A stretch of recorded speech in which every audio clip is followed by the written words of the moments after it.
Good day, everyone. So let's continue our discussion. So last week, before the Kambunian, we ended on the theory of differential association or differential association ni Edwin Sutherland. So again, before we proceed, ang differential association theory ni Edwin Sutherland, ang pinaka-main concept is that our behavior, whether criminal or non-criminal, is because of the influence of environment. Dahil natutunan natin sa environment natin. Ibig sabihin, we are who we are, or our behavior is because of the influence of our interaction or sa pakikipagsalamuha natin sa environment. Meaning, kung anong klaseng tao yung nakapaligid sa atin, malaki yung possibility na ganun din yung maging behavior natin. So, yun yung concept ng differential association. In criminal behavior, example, kapag yung bata lumaki sa paligid ng mga drug addict, based on this theory, may possibility na yung bata, paglaki niya, is maging drug addict din. Meaning, you are who you are depending upon on the environment na meron ka at klaseng taong meron ka or nakapaligid sa'yo. So, we ended on differential association theory. Let's proceed sa differential reinforcement theory. So, itong recorded lesson video na to is our last topic for this sem kasi nakita ko na patapos naman na pala tayo. Konti na lang yung mga theories na hindi natin na-discuss. So next sa differential association theory is yung tinatawag natin na differential reinforcement theory. So according to this, as you can see, individual's behavior depends on how people around him reacts toward his behavior. The main concept of this theory is reinforcement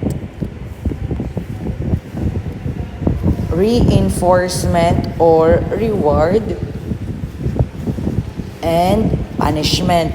Meaning, kung ang differential association theory is a theory na nagsasabi na our behavior is a product of learning through the environment or social interaction sa environment, ang differential reinforcement theory naman is our behavior depends on how people react towards our behavior. Like for example, is yung sinulat ko na reinforcement and punishment.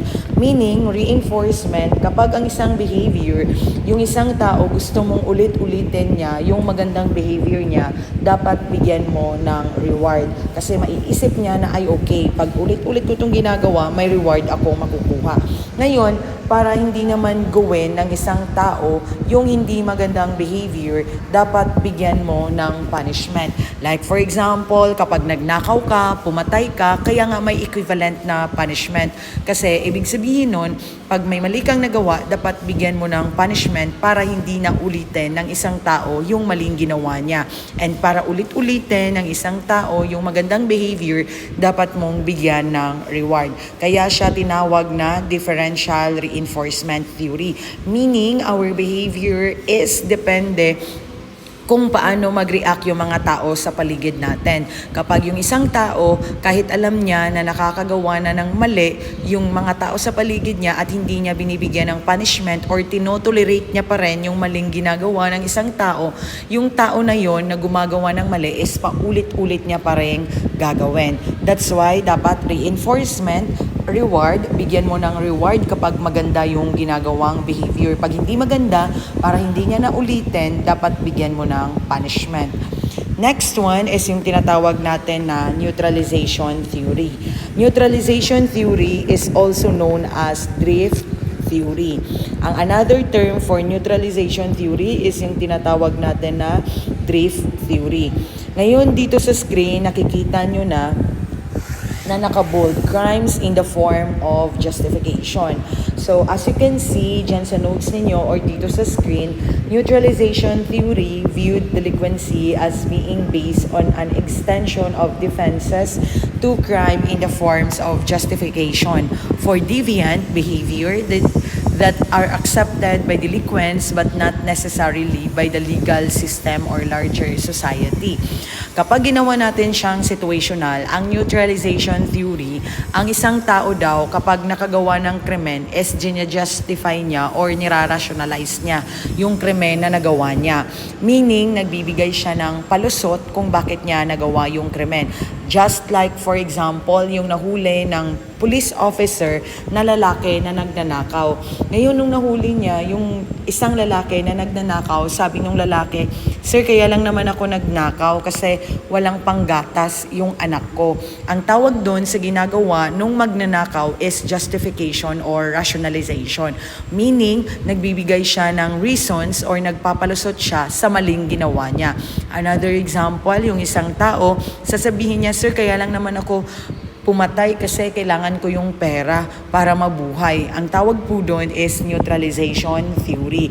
A person in committing a crime or justify his act after committing the crime. So yun yung ibig sabihin ng justification. Again, ang neutralization theory, ang another term is drift theory. Next one, meron tayong tinatawag na social reaction theory. Social reaction theory is also known as labeling theory. Meaning, as you can see, social reaction theory views delinquent act and criminality as product of stigma and labeling. States that people becomes criminal when significant members of society label them as such and they accept those labels as a personal identity. So dito, kung ang differential reinforcement theory is reinforcement or reward and punishment, while neutralization theory is drift theory or justification is the main reason after mag-commit ng crime ng isang tao. Sa social reaction theory naman, our behavior is a product of naming. Again, ang social reaction at saka labeling theory, iisa lang po. Naming, using of terms, using of terms, branding, or stigma. So, ibig sabihin, like for example, kapag ginawa pong situational, ang PDL or yung isang tao na nakulong, ngayon kapag na-serve niya na yung sentence niya, meaning tapos na yung sentence niya sa loob ng kulungan, babalik siya sa society. Pagbalik niya sa society, pag reintegrate niya sa society, kunwari naghanap siya ng trabaho. Ngayon yung mga tao sa paligid niya, ang ginagawa, hindi nila tinatanggap yung ex-convict na yon. Kasi iniisip nila, ay wag natin tanggapin yan. Kasi ex-convict yan. Dating kriminal yan. Yung ex-convict at saka dating kriminal is an example of stigma or naming or using of terms. Meaning, dahil binabansagan mo yung isang tao, kaya napilitan na lang gumawa ng krimen. Pinanindigan na lang nila yung bansag mo sa kanila. Ay, wag nating tanggapin sa trabaho yan kasi sakit sa ulo. Troublemaker yan. Troublemaker, ex-convict, or any alias na ginamit sa isang tao which leads na makagawa ng krimen ang isang tao. Ang tawag po doon is social reaction or labeling theory. Kaya siya tinawag na labeling theory kasi binibigyan mo ng bansag yung isang tao. So, like for example, yung example ko kanina, si ex-convict, dahil nasa society na siya, tapos na siyang ma-serve yung sentence niya, walang tumatanggap sa kanya sa trabaho kasi iniisip na dati siyang kriminal siya. So, yung criminal, ex-convict, troublemaker is an example of labeling theory or social reaction theory. Yung naming na yon, yung using of terms, branding, or stigma, ang tawag doon, social reaction theory. Kapag yun yung main reason kung bakit nakagawa ng krimen ang isang tao. Next one, social control theory. So sa social control theory, maintains that everybody has the potential to become a criminal, but most people are controlled by their bonds to society. Sa social control theories po, meron tayong agencies. Meron tayong apat: family, school, religion or church, and government. Sa lahat ng theory, ang lahat actually ng theory, ang ina-explain niya kung bakit naging kriminal ang isang tao, maliban sa social control. ang social control, ang kaibahan niya sa ibang theory is that ang social control is ito yung tanging theory, ito yung kaisa-isang theory na naniniwala kung bakit hindi naging kriminal ang isang tao. While the rest of the theories, ang explanation niya kung bakit naging kriminal ang isang tao.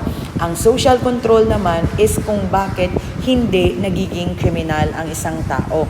So according to this theory, social control theory, everyone has the potential to become a criminal. Ako, ikaw, tayong lahat, may possibility daw na maging kriminal.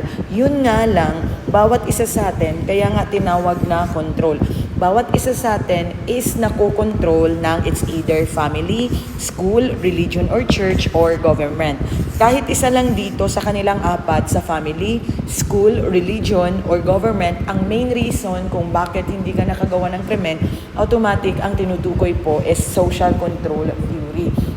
Example, si X, kaya siya iba sa lahat, kaya siya iba sa iba, kaya siya hindi nakakagawa ng krimen kasi maganda yung pagpapalaki ng pamilya niya sa kanya. Or baliktad, si X kaya nakakagawa ng krimen kasi hindi siya napalaki ng maayos ng kanyang pamilya o napabayaan siya ng pamilya niya. Or pwede rin na school. It's either si X kaya hindi nakakagawa ng mali, hindi nakakagawa ng krimen, hindi nakakagawa ng against the law, kasi maganda yung natututunan niya sa school. Sa religion naman, example, si X, kaya siya natatakot gumawa ng against the law kasi kaya siya natatakot magnakaw, kaya siya natatakot pumatay kasi may takot siya sa Diyos. So, ang tawag po doon is social control theory. Again, sa lahat po ng theory, ang social control theory lang ang nag-e-explain kung bakit hindi naging kriminal ang isang tao. While the rest of the theories, ang ini-explain nila is kung bakit naging kriminal ang isang tao. Next one, sa social control is yung tinatawag natin na differential opportunity theory. Ang differential opportunity, extended anomy or strain theory by focusing on the differential opportunities that exist among individuals.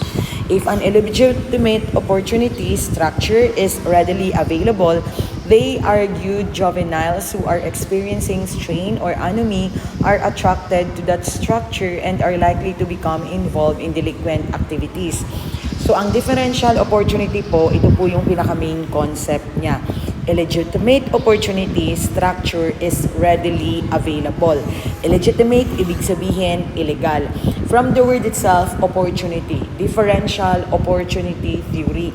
Meaning, ang bawat isa po sa atin, ang bawat tao is iba-iba ng opportunity. Ngayon, may mga tao minsan na kahit anong gawin mong hirap, kahit anong gawin mong kayod, is hindi pa rin sapat yung income na nakukuha mo.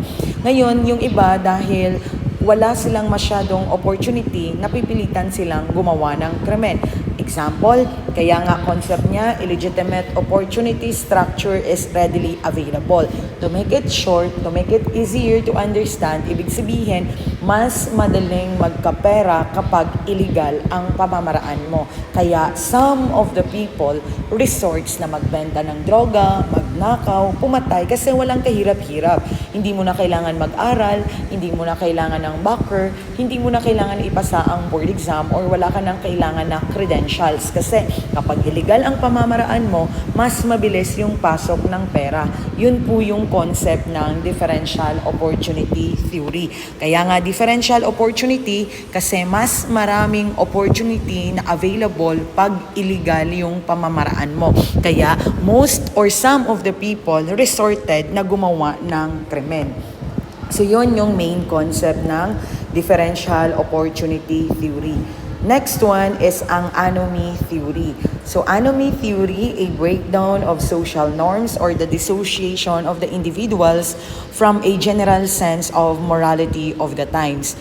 Merton focused on the discrepancy between societal goals and the legitimate means of attaining those goals.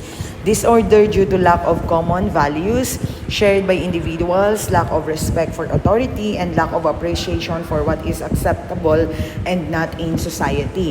So dito po sa Anomie Theory, ang pinaka-main concept kung bakit nakakagawa ng krimen yung isang tao is because of this. Una, it is because of disorder due to lack of common values. Second, respect for authority and lack of appreciation for what is acceptable. Ibig sabihin yan, it is because of normlessness. Normlessness or absence of norms. So ito yung pinaka-main reason kung bakit nakakagawa ng krimen ng isang tao. Normlessness or absence of norms. Dahil magkakaiba tayo ng values, magkakaiba tayo ng paningin sa buhay. Ngayon, yung differences na yon, yun minsan yung nagiging cause kung bakit hindi nagkakaintindihan yung mga tao sa paligid. Like for example, kapag nagiinuman yung group of people, ngayon kapag nalasing, napag-usapan yung mga pananaw nila sa buhay, and iba-iba sila ng pananaw, there are tendencies minsan na nagsusuntukan, nagbubugbugan, bugbugan, physical injury, which is a crime. Kaya nakakagawa ng krimen ng isang tao. Or it's either lack of respect for authority. It's either yung isang society kung saan nabilong yung tao is wala silang kinakatakutan, hindi sila takot sa batas. So dahil hindi sila takot sa batas, nakakagawa sila ng krimen. So yun yung tinatawag natin na normlessness or absence of norms. Wala silang sinusunod na batas. Kasi nga hindi sila takot sa batas. Ang tawag po doon is Anomie Theory. Next one is yung tinatawag natin na Marxist Theory. Ang Marxist Theory, the Marxist approach to criminology and delinquency finds that cause of such phenomena in the repression of the lower or social class by the ruling class. In short, laws are passed and enforced by those who monopolize power and against those who are powerless.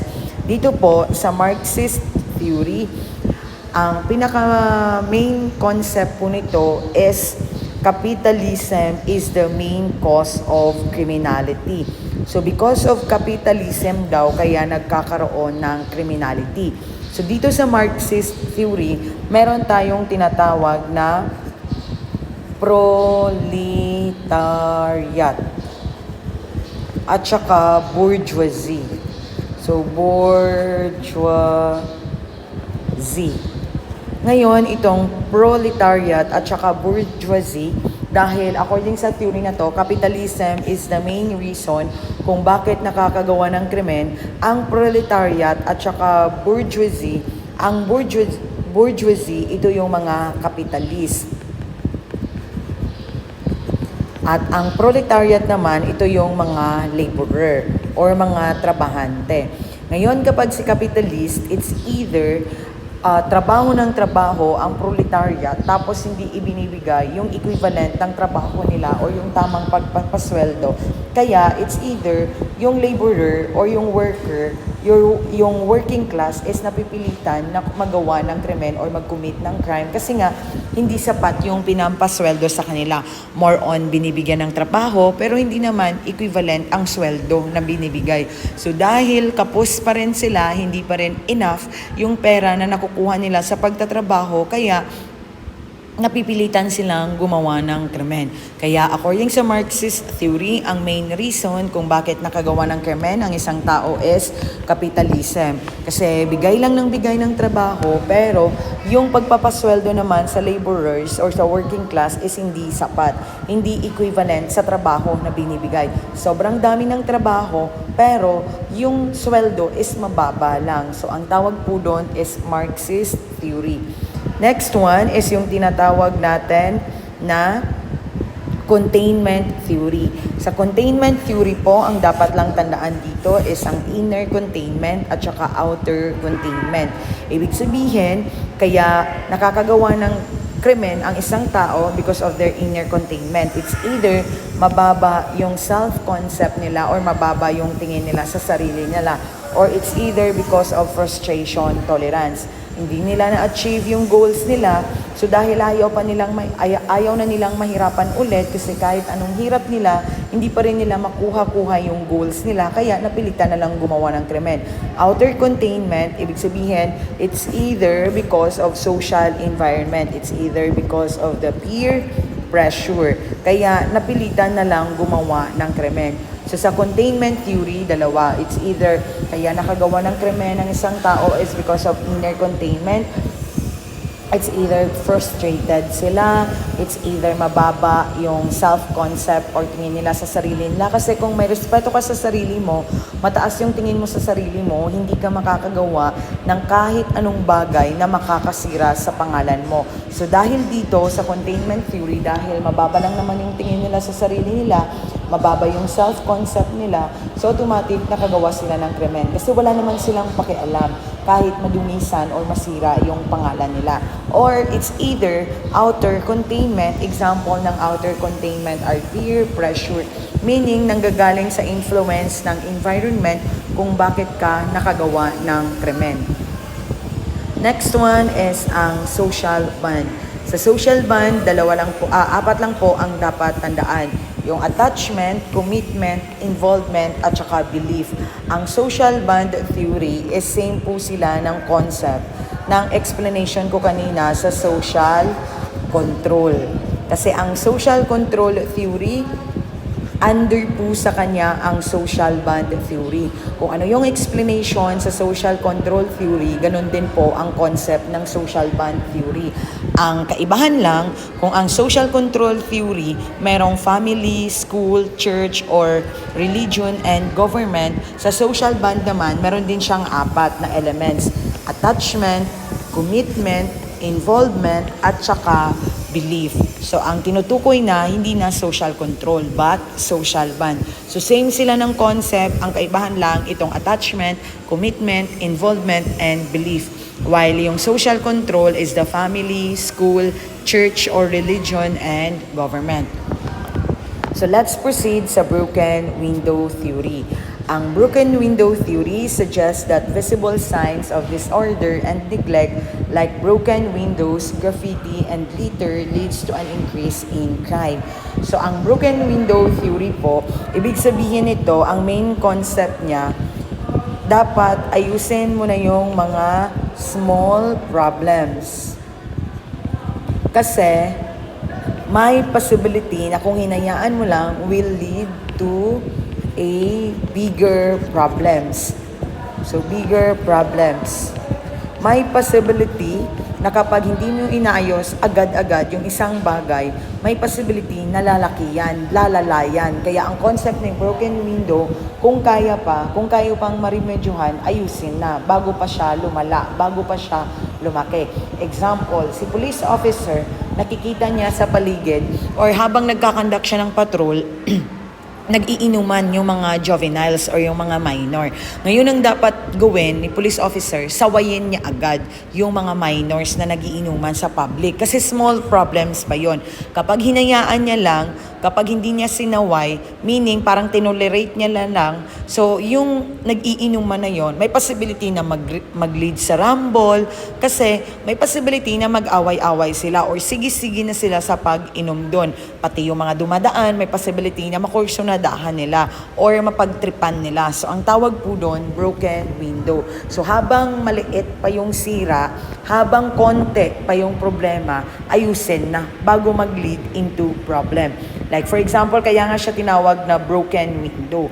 Kasi ang example niyan, like for example, sa bahay ninyo, napansin mo na yung bintana mo is may sira, may basag, ayusin mo na. Kasi small problems pa lang yon. Ngayon kung pinabayaan mo, hinayaan mo lang, hindi mo na inayos, may possibility na yung basag mong bintana, yun yung gamitin ng magnanakaw na entry sa bahay ninyo para makapagnakaw. So, ang tawag doon, broken windows theory. So, visible signs of disorders and neglect, kapag nakikita mo na yung isang scenario or isang situation, may possibility na mag-lead sa problem. So, ayusin mo na habang kaya pa. Kaya isa sa concept niya, small problems will lead to a bigger problems when neglected. Kaya habang kaya pang remedyohan, dapat remedyohan na.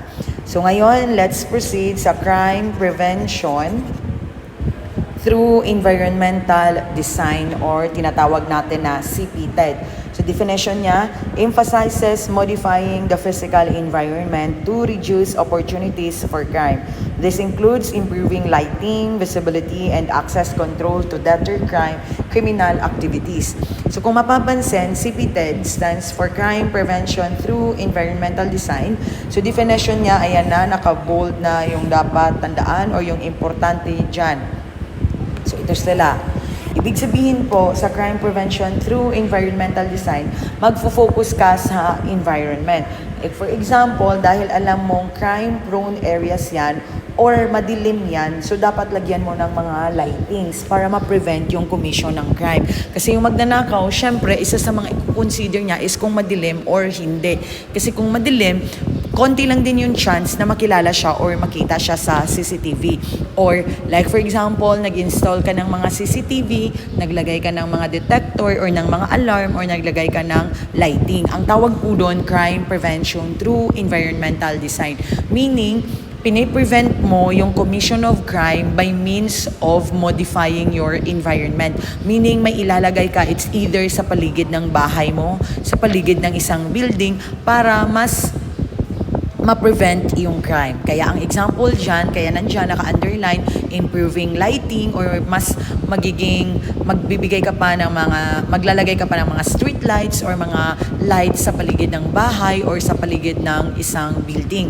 Or visibility access control. Ibig sabihin, hindi agad-agad makakapasok or hindi agad-agad makakapasok yung isang tao sa isang building. Kaya nga minsan, stricto ang entrance at saka exit. So ang main concept lang po ng crime prevention through environmental design, kaya nga prevention through environmental design, kasi ang focus mo in order to prevent the commission of the crime is nakafocus ka sa environment. Naglalagay ka ng mga CCTV, ng mga alarm, ng mga lighting. So ang tawag doon, CPTED or crime prevention through environmental design. Next one is yung tinatawag natin na crime pattern theory. So according to this, hindi ko nababasahin na kasi yung iba data lang yung ginagamit. So parang hindi masyadong mabigat sa cellphone kapag nanonood ng recorded lesson. So ang crime pattern theory, ang pinaka main reason po nito is according to this theory, crimes are not random. Ibig sabihin, they are influenced by the movement pattern. Meaning po, sa crime pattern theory, ang pinaka-main concept nito, crimes are committed on a familiar path or places. Ibig sabihin, ang isang tao, ang isang criminal is gumagawa ng krimen kung saan siya na lugar familiar. Ang explanation nun is that kaya niya doon ginagawa yung krimen na yon kung saan siya familiar is para kapag tatakas na lang siya, tatakbo na lang siya, is alam niya na yung pasikot-sikot nung area. Kaya ang tawag doon, crime pattern theory. Meaning, napag-aralan nila yung lugar na yan, familiar sila sa lugar, kabisado nila yung lugar. Ang purpose nun, para makatakas sila agad kapag tatakbo sila at hindi agad mahuli. Kasi alam nila yung pasikot-sikot. At the same time, from the road itself, pattern. Ang isang tao, kapag may pattern ka, ibig sabihin, consistent or same lang yung routine mo. Like for example, every night, lagi kang nasa 7-Eleven. Ipagpalagay natin 8 p.m. Lagi kang pumupunta sa 7-Eleven. Ngayon, always remember na may mga tao dyan sa paligid natin na yung pattern, yung routine natin is alam nila. Kaya itong kriminal, dahil lagi din siya sa 7-Eleven, kasi nga familiar siya doon sa lugar, lagi din siyang nasa 7-Eleven. So may idea siya na ikaw is lagi niyang nakikita doon. Kaya ikaw yung hihintayin niya. Kasi sa'yo niya gagawin yung krimen. Kasi familiar siya sa routine mo na lagi kang pumupunta sa 7-Eleven, lagi kang dumadating doon ng 8 p.m. or it's either familiar siya kung saan ka dumadaan. Kaya siya tinawag na crime pattern theory because of familiarity. Alam yan ng kriminal. Frequent siya. Lagi siyang nasa lugar na yan. Alam niya yung pasikot-sikot at the same time, dahil lagi siyang nasa lugar na yan, madalas napapansin niya yung mga tao na lagi ding nandyan. Kaya nalalaman niya yung routine ng tao, saan siya dumadaan pag pauwi sa bahay. So, magkaka-idea siya na itong tao na to, pwede kong gawan ng krimen, pwedeng siya yung nakawan ko. Kasi familiar siya sa routine mo or familiar din siya sa lugar kung saan ka naglalagi. Ang tawag doon, crime pattern theory. Next one is yung tinatawag natin na feminism theory. So kung ang neoclassical theory, if you could still remember, ito yung theory, natatanging theory na nakafocus lang sa mga bata. Siyempre, ang feminism naman, from the word itself, feminism. Ang feminism naman is nakafocus sa women's experiences. Ang focus lang ng theory na to is equal rights for women. So, kung merong neoclassical for minors, for children, meron namang feminism theory for women. Ang focus nito is the women's experiences or ang pinaglalaban is the equal rights ng mga babae. So under this, para mas maintindihan, meron tayong tinatawag na liberal feminism, radical feminism, at saka social feminism. So liberal feminism is simply the idea that those liberal ideals of equality and rights of liberty apply to women, particularly associated with the ideas of formal equality and of equality of opportunity. Liberal feminism is, of course, it is the rights of women, like for example, to join politics, na maging leader din, kasi kung ano yung pwede sa lalaki, so it should be pwede din sa babae. Like for example, si lalaki, so kung pwede siyang mag-apply sa PNP, dapat ganun din po ang babae. Just like for example sa Saudi Arabia dati, may isang princess doon, ang pinaglalaban niya is ang equal rights for women. Kasi dati, ewan ko lang kung ngayon, until now, dati sa Saudi Arabia, bawal mag-drive ang mga babae. Tanging mga lalaki lang ang dapat mag-drive ng sasakyan. Ngayon, yung princess na yun, ang pinaglalaban niya is equal opportunity for women. So, ang tawag doon, example po yun ng liberal feminism. Kung pwedeng maging marines ang lalaki, so pwede din dapat ang babae. Kung pwedeng maging sundalo ang lalaki, so dapat ganun din po ang babae. So, equal opportunity for women.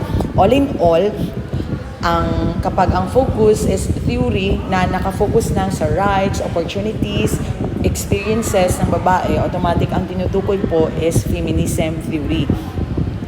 Next one is ang radical feminism. According to this school of thoughts, patriarchy, meaning that male domination over males, keeps women more attached to the family, children, and home. It does not argue for equality of both sexes, but seek greater recognition of the emotive, affective, and feminine in social practice. So sa radical feminism, so ito siya, keeps women more attached to family, children, and home. Kasi po, dati, ang belief is kapag babae ka, so hindi ka dapat nagtatrabaho, dapat nasa bahay ka lang, sa'yo lang yung parang gender discrimination ba, sa'yo, gender role, dapat sa'yo, pag babae ka, dapat sa'yo yung gawaing bahay, ikaw yung nag-aalaga sa mga bata, so that's why ikaw lang dapat yung nasa loob ng bahay, while ang lalaki, siya lang yung nagtatrabaho, siya yung provider. So parang ganun yung concept ng radical feminism. Pero ngayon, in the reality, dahil modern na tayo, si babae, hindi naman lahat, most of the women is hindi na gusto na nasa bahay lang. Gusto rin nilang nakakapagbigay ng nagtatrabaho, nakakapag-provide sa mga anak, hindi lang by means of pag-aalaga sa bata or paghuhugas ng pinggan, paglalaba, mga ganon. So kasi dati sa sinaunang panahon, pagbabae ka, ang role mo lang dapat is sa bahay lang. Pagsilbihan mo yung asawa mo, maghugas ka ng pinggan, mag-alaga ng anak, maglaba, so mga ganon. So hindi na siya applicable to this generation. Next one is social feminism. This school of thought argues that women deviancy is the byproduct of exploitation of capitalism and patriarchy. So sa social feminism naman, ang concept nito is ang mga babae kasi is product of exploitation. Usually, like for example, ngayon, may human trafficking. So, yung mga babae, it's either kinikidnap, illegal recruitment, tapos ang trabaho pala nila sa ibang bansa is magiging prostitute.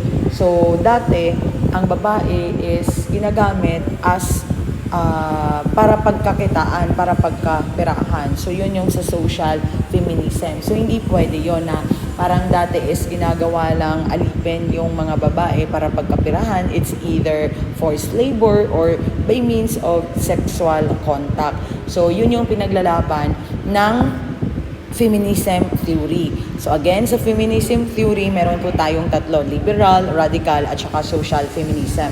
All in all, kapag theory na nakafocus sa women, ang tawag doon is feminism theory. Nakafocus siya sa equal rights, equal opportunity of women, and sa